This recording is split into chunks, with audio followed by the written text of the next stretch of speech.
Hi guys, welcome to PKIT Technology. ఈ class లో మనం ఎడిషన్ ఆఫ్ 2 నెంబర్స్ ప్రోగ్రామింగ్ గురించి తెలుసుకుందాం. సో ఎడిషన్ ఆఫ్ 2 నెంబర్స్ కి కోడ్ ఎలా రాయాలి, ఆ కోడ్ ఎలా ఎగ్జిక్యూట్ అవుతుందో ఇప్పుడు మీకు లైన్ టు లైన్ రాసి ఎగ్జిక్యూట్ చేసి మరీ చూపిస్తాను. ఓకేనా? సో ఎడిషన్ ఆఫ్ 2 నెంబర్స్ అంటే ఏమైనా 2 నెంబర్స్ ని యాడ్ చేయడం. సో చాలా simple.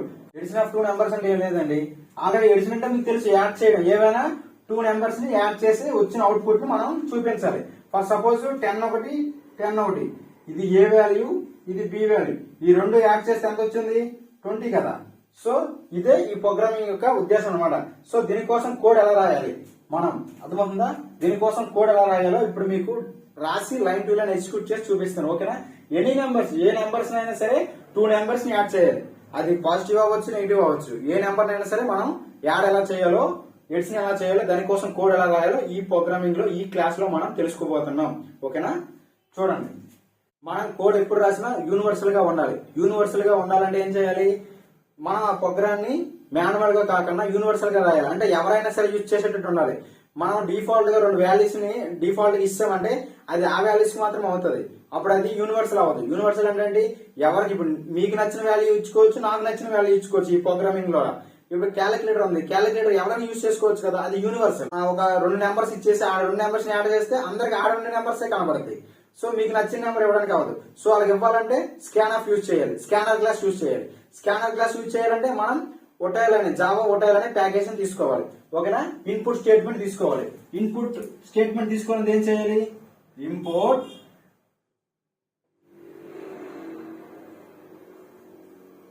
Java dot util scanner. అర్థమైందా? Input Java dot util dot scanner అనే ప్యాకేజ్ తీసుకున్నాం. ఎందుకు తీసుకున్నాం? మన ఇన్పుట్ ఫంక్షన్ ఇచ్చుకోవడం కోసం. ఇన్పుట్ ఫంక్షన్ అందులో యూజ్ చేస్తాం కాబట్టి ఈ ప్యాకేజ్ తీసుకున్నాం. ఇన్పుట్ ఫంక్షన్స్ అన్ని కూడా ఈ ప్యాకేజ్ లో ఉంటాయి. అర్థమైందా? స్కానర్ క్లాస్ మనం ఉపయోగించాలంటే, స్కానర్ ఉపయోగించాలంటే ఖచ్చితంగా ఈ ప్యాకేజ్ తీసుకోవాలి. ఆ ప్యాకేజ్ జావా ఒటైల్. అది ఇన్పుట్ ఫంక్షన్ కాబట్టి ఇంపోర్ట్ అనే కీవర్డ్ అనేది ఇవ్వడం జరిగింది. సో ఇప్పుడు మనం ఏం చేయాలి? క్లాస్ డిక్లేర్ చేయాలి.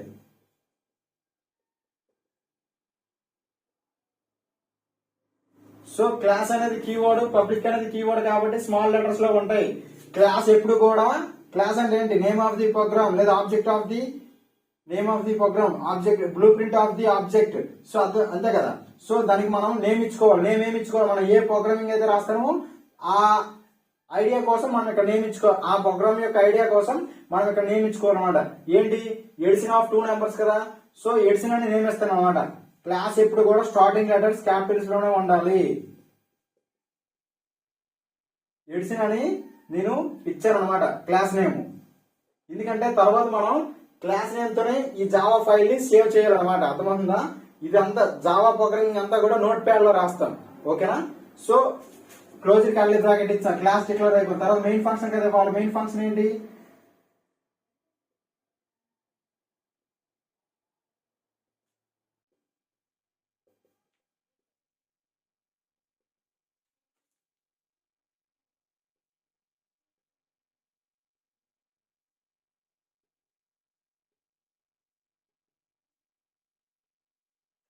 సో మెయిన్ ఫంక్షన్స్ ఇచ్చాం. ఇవన్నీ కూడా కీవర్డ్స్ అన్నమాట. చూడండి, పబ్లిక్ స్టాటిక్ వైడ్ మెయిన్ అంతా కూడా స్మాల్ లెటర్స్ లోనే ఉంటది. ఇక్కడ ఓపెన్ బ్రాకెట్ క్లోజ్ బ్రాకెట్ మధ్యలో స్ట్రింగ్స్ వేస్తాం కదా.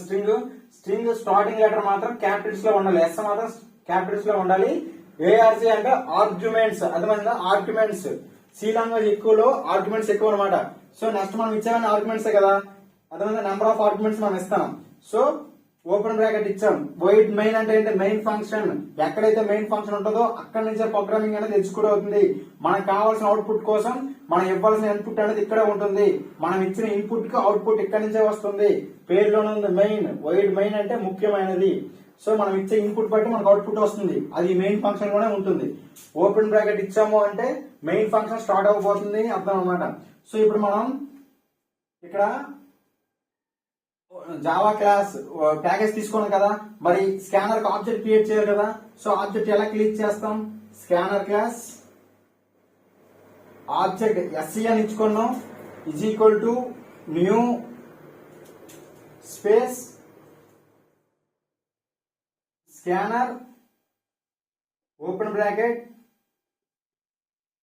సిస్టమ్ డాట్ ఇన్ అనమాట.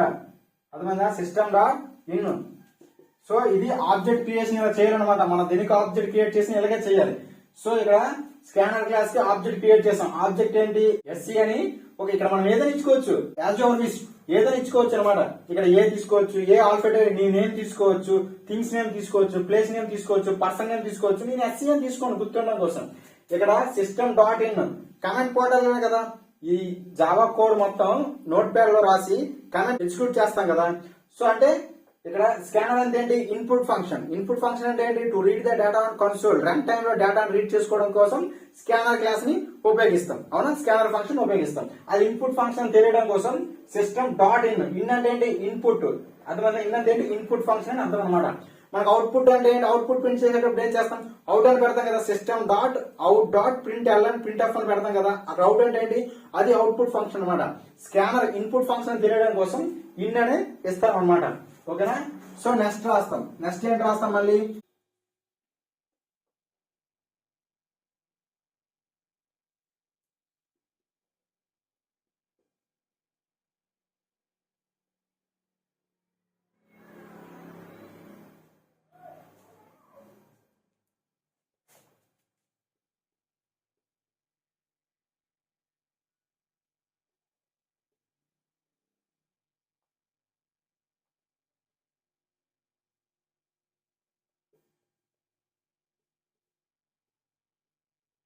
Enter a values. సో మనకి అవుట్పుట్ లో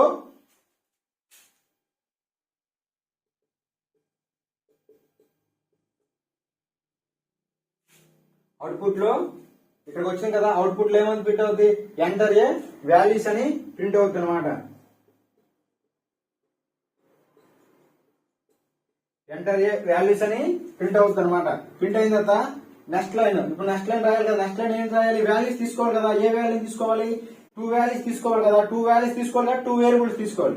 ఫస్ట్ వేరియబుల్ ఇంట్ ఏ తీసుకున్నాం అనమాట. ఫస్ట్ వేరియబుల్ ఏం తీసుకున్నాం? ఏ తీసుకున్నాం. మరి ఏ తీసుకున్నాం కాబట్టి స్కానర్ క్లాస్ ఆబ్జెక్ట్ అనేది దీనికి యాడ్ చేయాలి కదా. సో దీనికి ఆబ్జెక్ట్ ఇవ్వాలి. ఏది? స్కానర్ ఆబ్జెక్ట్ ఇవ్వాలి. ఎస్సీ డాట్ నెక్స్ట్ ఇంట్. ఇక్కడ నెక్స్ట్ ఇంట్ అనేది మెథడ్ అనమాట. ఈ మెథడ్ ఎందుకు ఇచ్చామంటే ఈ వేరియబుల్ కి ఇంటీజర్ వాల్యూని ఇవ్వాలంటే ఈ వేరియబుల్ అనేది ఇంటీజర్ డేటా టైప్. ఈ ఇంటీజర్ డేటా టైప్ కి ఇంటీజర్ వాల్యూని ఇవ్వాలంటే ఇన్పుట్ ఫంక్షన్ లో స్కానర్ ఉపయోగించేటప్పుడు ఈ నెక్స్ట్ ఇంట్ అనే మెథడ్ ని మనం ఇవ్వాలన్నమాట. సో ఇక్కడ మనం ఈ వేరియబుల్ ఏ వాల్యూని అయితే ఇస్తామో ఆ మెథడ్ ని మనం స్కానర్ క్లాస్ లో ఆ ఇన్పుట్ లో మనం ఆ మెథడ్ ని ఇవ్వాలన్నమాట. ఒకవేళ ఇక్కడ మీరు స్ట్రింగ్స్ ఇచ్చారనుకోండి. స్ట్రింగ్స్ అంటే ఏంటి? కలెక్షన్ ఆఫ్ లెటర్స్ లేదా group of words, group of characters కదా. ఏదైనా ఒక వర్డ్ ని ఇవ్వాలంటే ఇక్కడ ఏం రాయాలి? ఇక్కడ నెక్స్ట్ లైన్ అనే మెథడ్ ని మనం ఇవ్వాలన్నమాట. సో ఇక్కడ మనం ఇంట్ అని ఇచ్చాం కాబట్టి ఇంటీజర్ వాల్యూ తీసుకోవడం కోసం నెక్స్ట్ ఇంట్ అనే మెథడ్ ని కాల్ చేసాం. Open bracket closed bracket. So ఇక్కడ ఎస్సీ అంటే ఏంటి? స్కానర్ కదా. ఇక్కడ మనం వాల్యూని రీడ్ చేసుకుంటుంది కదా. ఏలో ఏ వాల్యూని రీడ్ చేసుకుంటుంది? ఫర్ సపోజ్ మనం ఏ కింద ఇచ్చాం, మరి దీనికి డేటాబేస్ లో ఒక మెమొరీ అనేది క్రియేట్ అవుతుంది కదా. ఏలో మనం 10 అనే డేటాని ఇచ్చాం అనమాట. 10 ఇచ్చాం. సో అప్పుడు ఇక్కడ 10 అని ప్రింట్ అవుతుంది అనమాట. ఓకేనా? 10 అని ప్రింట్ అవుతుంది. సో నెక్స్ట్ లైన్ దగ్గర రండి. నెక్స్ట్ లైన్ లో ఏముంది? సో నెక్స్ట్ లైన్ దగ్గర రండి. నెక్స్ట్ లైన్ లో ఏమి? ఒక వాల్యూ తీసుకోండి కదా. ఎడిషన్ ఆఫ్ 2 నెంబర్స్ కదా. సో ఒక వాల్యూ ఏ వాల్యూ తీసుకున్నాం? ఎడిషన్ చేయాలంటే ఇంకా వాల్యూ ఉండాలి కదా. అప్పుడు మనం ఇంకో వేరియబుల్ తీసుకోవాలి కదా.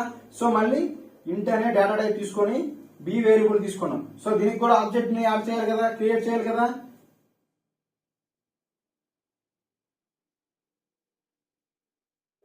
సో ఎస్సీ డాట్ నెక్స్ట్ ఇంట్ అనే మెథడ్ ని తీసుకోండి. ఎందుకు? ఇది కూడా ఇంటీజర్ వాల్యూనే కదా. ఇంటీజర్ డేటా టైప్ స్కాన్ఎఫ్ లో ఇంటీజర్ వాల్యూని రీడ్ చేయాలంటే ఖచ్చితంగా నెక్స్ట్ ఇంట్ అనే మెథడ్ ని యూజ్ చేస్తాం అనమాట. సో ఈ వాల్యూ అనేది ఈ పర్సెంటేజ్ లో స్టోర్ అవుతుంది అనమాట. ఇక్కడ ఓపెన్ బ్రాకెట్ క్లోజ్ బ్రాకెట్ ఇచ్చామంటే ఇది మెథడ్ అని గుర్తుపెట్టుకోవాలి. సి లాంగ్వేజ్ లో అయితే ఫంక్షన్ అంటాం, జావాలో మాత్రం మెథడ్ అంటాం. ఓకేనా? సో ఒక్కొక్క డేటా టైప్ కి ఒక్కొక్క మెథడ్ ఉంటుంది అనమాట. ఇది ఇంటీజర్ డేటా టైప్ కి ఇంటీజర్ మెథడ్ అనమాట. అది మెథడ్ అని తెలియాలంటే ఓపెన్ బ్రాకెట్ క్లోజ్డ్ బ్రాకెట్ అని ఉంటుంది అనమాట. ఓకే? నెక్స్ట్ ఇంట్ అంటే మెథడ్ ఇంటీజర్ వాల్యూని ఏ తీసుకుంటుంది, ఇక్కడ ఇంటీజర్ వాల్యూని బి తీసుకుంటుంది. సో మరి ఈ రెండింటిని సమ్ చేయాలి కదా, యాడ్ చేయండి. మరి దానికోసం ఒక వేరియబుల్ తీసుకోవాలి కదా. ఇక్కడ బి వేరియబుల్ ఎంత ఇచ్చాం వాల్యూ 10 ఇచ్చాం. ఓకేనా, బి వేరియబుల్ ఎంత ఇచ్చాం 10 ఇచ్చాం. అప్పుడు డేటాబేస్ లో బికి మెమరీ లొకేషన్ క్రియేట్ అయ్యి అందులో 10 ఉంటుంది. అప్పుడు ఇక్కడ 10 ప్రింట్ అవుతుంది అనమాట. ఓకేనా, సో ఇప్పుడు ఈ రెండింటిని యాడ్ చేయాలి కదా. యాడ్ చేయాలంటే ఏం చేయాలి, మరొక వేరియబుల్ తీసుకోవాలి. ఏంటో variable into is equal to some అనే వేరియబుల్ తీసుకున్నా. ఏం వేరియబుల్ తీసుకున్నా, సమ్ అనే వేరియబుల్ తీసుకున్నా. ఈజ్ ఈక్వల్ టు ఏ రెండింటిని యాడ్ చేయాలి, ఏని బిని కదా యాడ్ చేయాలి. ఏ ప్లస్ బి సెమీకోలం. ఏ ప్లస్ బి ఎంత, ఏలో ఎంత ఉంది 10 ఉంది, బిలో ఎంత ఉంది 10 ఉంది. Is equal to 20. ఈ 20 అనేది ఈ సమ్ లో స్టోర్ అవుతుంది. ఇది వచ్చిన తర్వాత ఈ 20 అనేది ఎక్కడ స్టోర్ అవుతుంది, ఈ సమ్ లో స్టోర్ అవుతుంది. ఆ 20 ఎక్కడ స్టోర్ అవుతుంది, ఈ సమ్ లో స్టోర్ అవుతుంది అనమాట. సో నెక్స్ట్ లైన్ లోకి వస్తాం. నెక్స్ట్ లైన్ లో ఏముంది, అవుట్పుట్ స్టేట్మెంట్ రాయాలి. ఎందుకంటే ఆ వాల్యూ ప్రింట్ చేయాలి మరి, ఈ సమ్ వాల్యూని ప్రింట్ చేయాలి కదా. సమ్ ఆఫ్ 2 నెంబర్స్ కదా, ఎడిషన్ ఆఫ్ 2 నెంబర్స్ కదా. ఏదైనా 2 నెంబర్స్ యాడ్ చేసిన అవుట్పుట్ మనకు కావాలి. సో యాడ్ చేస్తాం. మరి యాడ్ చేసిన వాల్యూని మనం ప్రింట్ చేయాలి కదా. అప్పుడు ఏం చేస్తాం, అవుట్పుట్ ఫంక్షన్ తీసుకుంటాం. System dot out dot print L N sum is equal to plus sum. ఓకేనా, మరి ఇప్పుడు ఈ మెయిన్ ఫంక్షన్ క్లోజ్ చేయాలి కదా. ఓకేనా, క్లోజ్ చేస్తాం.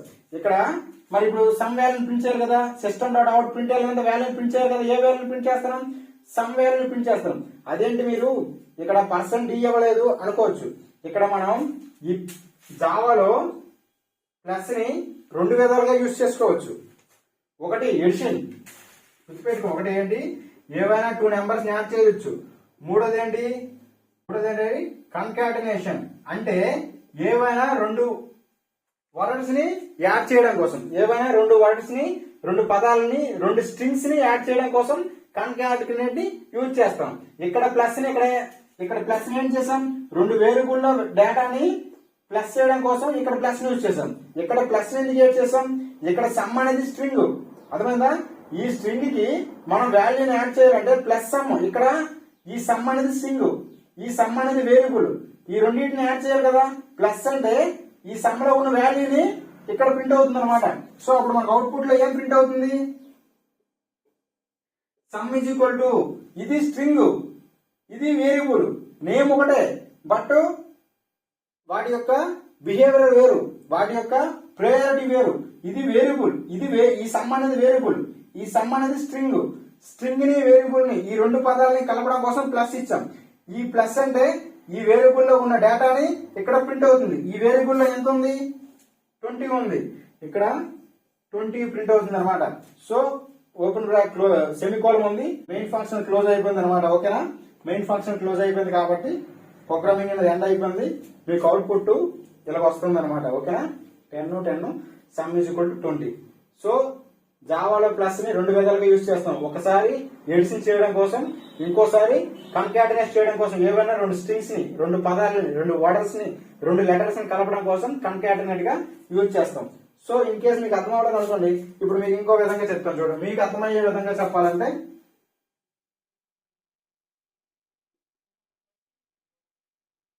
Some is equal to %d. So ఇప్పుడు మీకు క్లియర్ గా అర్థమవుతుంది. సో జావాలో అయినా సి అయినా సరే, సిలో గానీ జావాలో గానీ %d అనేది ఇంటీజర్ యొక్క format specifier. So some is equal to ఈ సమ్ వేరియబుల్ లో ఉన్న డేటాని ఈ %d లో స్టోర్ అవుతుంది. సో ఈ %d లో ఎంత ఉంది, ఈ సమ్ లో ఎంత ఉంది, 20 ఉంది. ఆ 20 అనేది ఈ %d లో స్టోర్ అవుతుంది. అప్పుడు ఇది ప్రింట్ అవుతుంది. Some is equal to %d ఎంత ఉంది, some is equal to %d. ఇది మీకు అవుట్పుట్ ఇలా ప్రింట్ అవుతుంది అనమాట. ఓకేనా, అర్థమైంది అనుకుంటా. సో జావాలో ఎడిషన్ ఆఫ్ 2 నెంబర్స్ కోడ్ ఎలా రాస్తామంటే ఇలా రాస్తాం. సో కోడ్ ఎలా రాయాలో మనం తెలుసుకున్నాం. అది ఏ విధంగా ఎగ్జిక్యూట్ అవుతుంది కూడా తెలుసుకున్నాం. అర్థమవుతుందా. ఇక్కడ మనం ప్లస్ ని 2 టైప్స్ గా ఉపయోగించాం. ఒకసారి ఎడిషన్ గా ఉపయోగించాం, ఇంకోసారి కన్కాటినేట్ గా యూజ్ చేసాం. సో మళ్ళీ మీకు అర్థం అవడం కోసం నార్మల్ గా మళ్ళీ % ఉపయోగించేసి ఫార్మాట్ స్పెసిఫైయర్ ఉపయోగించేసి మీకు చేసి చూపించాను. ఓకే, అర్థమైంది అనుకుంటా. సో ఇది ఎలా ఎగ్జిక్యూట్ చేయాలో మీకు తెలుసు కదా. ఎలా ఎగ్జిక్యూట్ చేస్తారు, ఫస్ట్ మనకి ఎగ్జిక్యూట్ అయిన తర్వాత అవుట్పుట్ ఇలా వస్తుంది. సో ఇదంతా నోట్ ప్యాడ్ లో రాస్తాం. నోట్ ప్యాడ్ లో రాసిన తర్వాత సేవ్ చేస్తాం. ఎలా సేవ్ చేస్తాం? క్లాస్ నేమ్ తో సేవ్ చేస్తాం. క్లాస్ నేమ్ ఏంటి? ఎడిషన్ కదా, ఎడిషన్ డాట్ జావా అని సేవ్ చేస్తాం. ఎక్కడ సేవ్ చేస్తాం దీన్ని? ఫర్ సపోజ్ ఎక్కడైనా సేవ్ చేసుకోవచ్చు. ఈ డ్రైవ్ లో సేవ్ చేసుకోవచ్చు, లోకల్ డ్రైవ్ లో సేవ్ చేసుకోవచ్చు. నేను డెస్క్టాప్ మీద సేవ్ చేసుకుని అనుకోండి, డెస్క్టాప్ మీద సేవ్ చేస్తాను. సో నెక్స్ట్ సేవ్ చేయడం అయిపోయింది కదా, మళ్ళీ దీన్ని రన్ చేయాలి కదా, ఎగ్జిక్యూట్ చేయాలి కదా. ఏం చేయాలి? కమెంట్ పోర్టల్లోకి వెళ్ళాలి. కమెంట్ పోర్టల్లోకి వెళ్ళి ఏం చేయాలి? ఫస్ట్ కమెంట్ పోర్టల్ ని డెస్క్టాప్ లో తీసుకెళ్లాలంటే సిడి డెస్క్టాప్ లోకి సిడి డెస్క్టాప్ అని టైప్ చేయాలి. సిడి డెస్క్టాప్ టైప్ చేయగానే ఇప్పుడు డెస్క్టాప్ లోకి యాక్సెస్ తీసుకుంటుంది. ఏది? కమెంట్ పోర్టల్ అనేది డెస్క్టాప్ లోకి యాక్సెస్ తీసుకుంటుంది. తీసుకున్న తర్వాత నెక్స్ట్ ఏం చేయాలి? మనం ఈ ఫైల్ యాక్సెస్ చేయాలి, కంపైల్ చేయాలి కదా. కంపైల్ చేయాలి కాబట్టి జావాసి ఎడిషన్ డాట్ జావా అని చేయాలన్నమాట. ఇక్కడ జావా సి అంటే కంపైలేషన్, సి అంటే కంపైలేషన్, జావా సి కంపైలేషన్. దీన్ని కంపైల్ చేయాలి. ఎడిషన్ అనే ఫైల్, జావా ఫైల్ ని కంపైల్ చేయాలి. ఇది ఎక్కడ ఉంది? డెస్క్టాప్ లో ఉంది. డెస్క్టాప్ లో ఉన్న ఎడిషన్ ఫైల్ ని కంపైలేషన్ చేయాలి. మరి ఉంటే కంపైలేషన్ చేస్తుంది, లేదంటే నాట్. ఒకవేళ ఈ ఫైల్ అనేది డెస్క్టాప్ లో లేకపోతే నాట్ దిస్ ఫౌండ్ అని వస్తుంది అనమాట. ఇన్ కేసు ఉందనుకోండి కంపైలేషన్ చేస్తుంది. ఇక్కడ కంపైలేషన్ జరిగిన తర్వాత కంపైలేషన్ ఏమైనా ఎర్రర్స్ ఉంటే మీకు కింద ఎర్రర్స్ చూపిస్తుంది. ఎర్రర్స్ ఏమీ లేకపోతే ఇక్కడ కర్సర్ బ్లింక్ అవుతూ ఉంటుంది కమెంట్ పోర్టల్లో. ఇందుకు ఎర్రర్స్ ఏమీ లేవు, మీకు అవుట్పుట్ ప్రింట్ చేసుకున్నాడు. అవుట్పుట్ ఎలా ప్రింట్ చేస్తాం? థర్డ్ పాయింట్ జావా ఎడిషన్ అని ఇవ్వగానే మీకు కమెంట్ పోర్టల్లో ఇలా ప్రింట్ అవుతుంది అనమాట. ఎంటర్ ఏ వాల్యూ అని ప్రింట్ అవుతుంది. తర్వాత ఇది ప్రింట్ అయిన తర్వాత నెక్స్ట్ లైన్ లో ఏముంది? ఏకి వాల్యూని అసైన్ చేయాలి. ఏకి ఎంత వాల్యూని అసైన్ చేసాం? 10 ఇస్తాం. మళ్ళీ కింద కర్సర్ బ్లింక్ అవుతుంది. ఎందుకు? నెక్స్ట్ లైన్ లో కూడా స్కాన్ఎఫ్ ఉంది. స్కాన్ఎఫ్ అంటే వాల్యూ ఫిట్ చేయాలి. ఎంత ఇచ్చాం? 10 ఇచ్చాం దానికి కూడా. సో నెక్స్ట్ ఒక ఎక్స్ప్రెషన్ ఉంది, దాన్ని సాల్వ్ చేయాలి. Sum is equal to A plus B. Sum A plus B ఎంత? 20 అనేది సమ్ లో స్టోర్ అవుతుంది. ఇది సాల్వ్ చేయగా 20 అనేది ఎక్కడ స్టోర్ అవుతుంది? సమ్ లో స్టోర్ అవుతుంది. ఆ సమ్ వాల్యూ ప్రింట్ చేయాలి కదా, అంటే దానికి ప్రింట్ ఫంక్షన్ ఇచ్చాం. సిస్టమ్ డాట్ అవుట్ ప్రింట్ అని ఇచ్చి some is equal to percentage some ఇచ్చాం అనమాట. ఈ సమ్ వేరియబుల్ డేటా అనేది పర్సెంటేజ్ లో స్టోర్ అవుతుంది. So system is equal to 20 some is equal to 20 అని మీకు అవుట్పుట్ ప్రింట్ అవుతుంది అనమాట. సో మనకి అవుట్పుట్ అనేది ఇలా వస్తుంది. ఓకేనా? ఏమైనా మీకు డౌట్స్ ఉంటే ఖచ్చితంగా కోడింగ్ లో కానీ ఎక్స్ప్లెనేషన్ లో కానీ ఏమైనా డౌట్స్ ఉంటే నా కామెంట్ సెక్షన్ లో తెలియజేయండి. నేను ఖచ్చితంగా మీకు ఎక్స్ప్లెయిన్ చేస్తాను, మీ డౌట్ క్లారిఫై చేస్తాను. సో మన క్లాస్ మీకు కనిపిస్తే మాత్రం మన వీడియోకి లైక్ చేసి మన ఛానల్ సబ్స్క్రైబ్ చేసుకుని ఒక నలుగురికి షేర్ చేయండి. Thank you one and all.